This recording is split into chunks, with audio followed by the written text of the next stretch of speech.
Combs. It's a massive trial taking place, of course, in New York in federal court. There are no cameras there.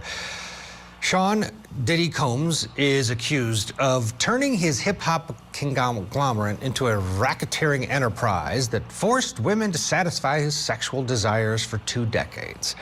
And his girlfriend, the key main witness here in this case, R&B singer Cassie Ventura, has just taken the witness stand.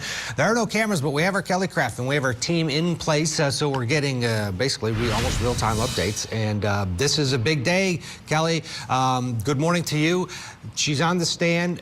Fill us in what we know and how is it going so far? The slow process of obviously introducing her to the jury and getting this jury up to speed on this strange life that they were all leading. Well, hi there, Ted. So as Cassie Ventura, this is the government star witness, was walking to the stand, she's very pregnant. She's 8.5 months pregnant. The jury was seated. She made her way to the stand. She's wearing a very tight, form-fitting dress. So there's no hiding how pregnant that she is. Defense counsel had made an argument to the judge outside the presence of the jury, hoping that she already could be seated. She could be seated inside that jury box so the jurors would not see just how pregnant she was. The judge did not agree with that and said everyone saw Cassie Ventura make her way to the stand. So how did this examination, the direct examination, begin? So the government was asking her about their relationship, her relationship with Sean Diddy Combs. They were in a relationship for more than 10 years. Now, keep in mind, he was nearly 2 decades older than her when they met and they began their relationship. And she talked about how there were good times in the beginning, that things were really good. But right away, the government got into questioning her about the bad times, asking her if there were bad times as well. And that's when she began to talk about the physical abuse, the injuries that she would suffer from. For instance, a busted lip. We have a little bit of that testimony for you that we can put up on the screen. So she testified that the arguments would often end in physical abuse, that he would knock me over, drag me, kick me, stomp me in the head if I was down. Also, she said that Combs introduced her to freak-offs in the first year of the relationship.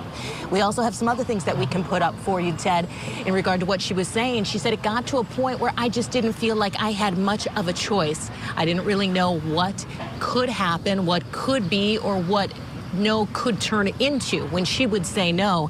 And I just didn't feel like I had much say in it at the time, being really super young, naive, total people pleaser. So that's exactly the difference in arguments, Ted, in this trial. You had defense counsel yesterday talking about the fact that Cassie Ventura and the other woman that the government is going to bring forth as a witness by the name of Jane, they were grown, strong, capable women. They could say no. They could say, I don't want to participate in this, but the government is arguing just as what Cassie was talking about there, that I was young, I was naive, I was easily influenced, I was a people pleaser. So how the jury is going to interpret that, it's going to be interesting to see. But it was impactful when she made her way to that jury box and the jurors were able to see her, again, 8.5 months pregnant, make her way to that jury box and begin the questioning.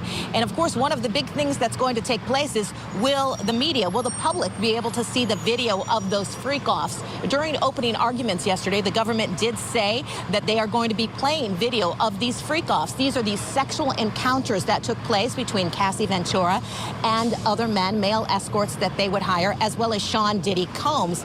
The government is saying that they don't want the media to be able to see it. Only the jurors. Defense counsel doesn't seem to have a problem with it if the media is able to see it. So we'll have to see what happens in that regard. Said the judge has said that he is going to take that under advisement. Interesting. I mean, the one thing, Kelly, yesterday the jury has now seen the video of Cassie and Ed Marriott introduced through the officer or the security guard. It gives her instant credibility in terms of jurors aren't going to be sitting there thinking, oh, I don't believe that he physically touched her, because they've seen video of it. And talk about the importance of that for the government's case. Ted, that's an excellent point, because so what defense counsel is saying, take a look at these videos. We don't deny it. We don't deny that this was domestic abuse, that there was domestic violence taking place here. We do not condone those actions. But that's not what he's charged with. He's not charged with domestic violence here. Take a look at all these other charges. Why didn't they charge him with domestic violence? So they're owning it. They even said that, Ted. The defense counsel said that. We own this. But yes, as that video played for the jury, it's impactful. You see him stomping, kicking, and dragging Cassie inside that lobby of the elevator bank of the Intercontinental Hotel. This took place in Los Angeles, California. So that was played. And when people are watching it, you can tell some people inside the courtroom, they put down their head because it is hard to watch.